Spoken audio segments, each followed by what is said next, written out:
मोदी सरकार ने राज्यसभा में एक के बाद एक 3 कृषि सुधार विधेयक पास कर दिए,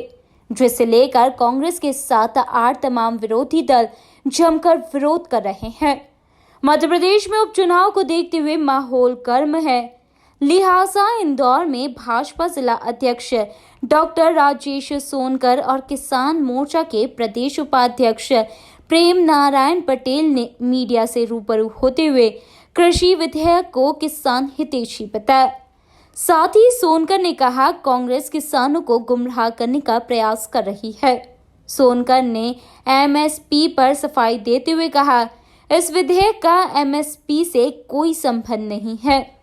पीएम मोदी खुद कई बार सफाई दे चुके हैं, उसके बाद भी कांग्रेस किसानों के हित की नहीं बल्कि उनके खिलाफ नजर आ रही है। इस देश में जो एक क्रांतिकारी कदम किसान भाइयों के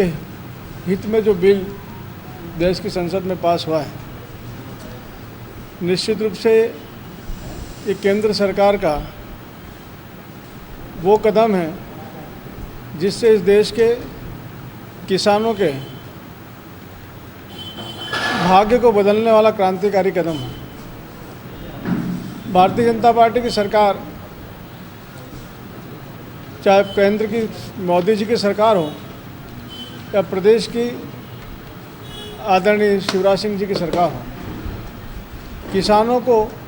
उनकी मेहनत का, उनकी फसल का उचित दाम मिले, इसके लिए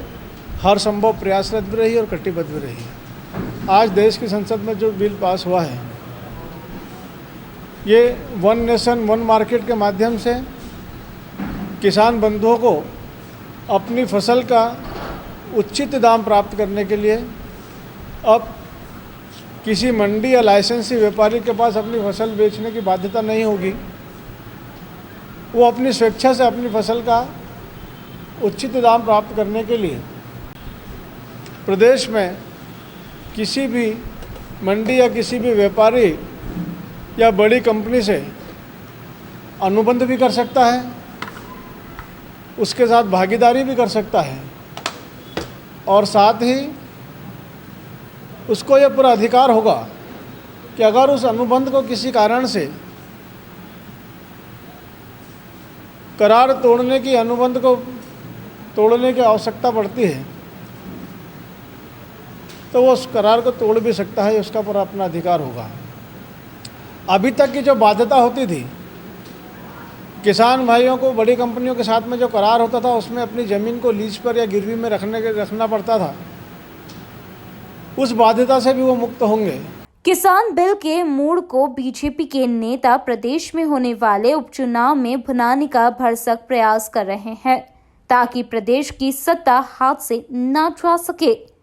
bureau report, NN news, Indore.